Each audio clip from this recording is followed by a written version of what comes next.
അപ്പോൾ 5:45 കേട്ടോ ഞാൻ എണീറ്റപ്പോൾ. ഒരു മണിക്കൂർ കൊണ്ട് എല്ലാം റെഡിയാക്കണം. 7 മണിയാകുമ്പോൾ അവന് പോകണം, ചോറ് കൊണ്ടുപോകണം. അങ്ങനെ ഇന്നലെ രാത്രി നമ്മൾ മീനൊക്കെ തേച്ച് കഴുകി വെച്ചാൽ അത് ഫ്രിഡ്ജിൽ നിന്ന് ഞാനെടുത്ത് പുറത്ത് വെച്ചിട്ട് പെട്ടെന്ന് ചായ ഇട്ട് ഒരു ഗ്ലാസ് കുടിച്ചു. അപ്പോൾ മീൻ കറി വെക്കാൻ വിചാരിച്ചപ്പോൾ അവൻ പറഞ്ഞു ഞാൻ മീൻ കറി കൊണ്ടുപോകുന്നില്ല, ചമ്മന്തിയും കണവയോ ഞണ്ട് എന്തെങ്കിലും റോസ്റ്റ് മതി എന്ന് പറഞ്ഞു.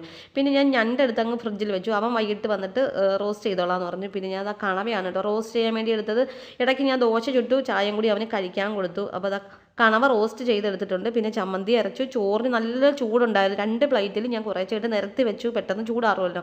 പിന്നെ ചമ്മന്തി അരച്ചു. അങ്ങനെ ചോറും ചമ്മന്തിയും മീൻ വറുത്തതും കണവ റോസ്റ്റുമാണ് കേട്ടോ അവന് കൊടുക്കാൻ വേണ്ടി എടുത്തത്. കവറിൽ കെട്ടി ബാഗ് വെച്ച് കൊടുത്തു. പോകാനായിട്ട് ഇറങ്ങിയപ്പോഴത്തേനും നല്ല മഴയുണ്ട്. പിന്നെ മഴക്കോട്ടൊക്കെ എടുത്തിട്ട് കുട്ടിയും വരെ പോകണം. ഇന്നലെ ബസ്സിലാണ് പോയത്. അപ്പോൾ കുട്ടിയും കഴിഞ്ഞ് കുറച്ചും കൂടി നടക്കാനുണ്ട് കേട്ടോ. അപ്പോൾ അതുകൊണ്ട് അവൻ പറഞ്ഞു സ്കൂട്ടി കൊണ്ടുപോകാമെന്ന് പറഞ്ഞു. ഇപ്പോൾ ഇതൊക്കെ പോകാമെന്ന് പറഞ്ഞു. പിന്നെ അവൻ പോയി കഴിഞ്ഞ് 10 മണിയൊക്കെ ആയപ്പോഴും ഞാൻ മീൻകറിയും വെച്ചു.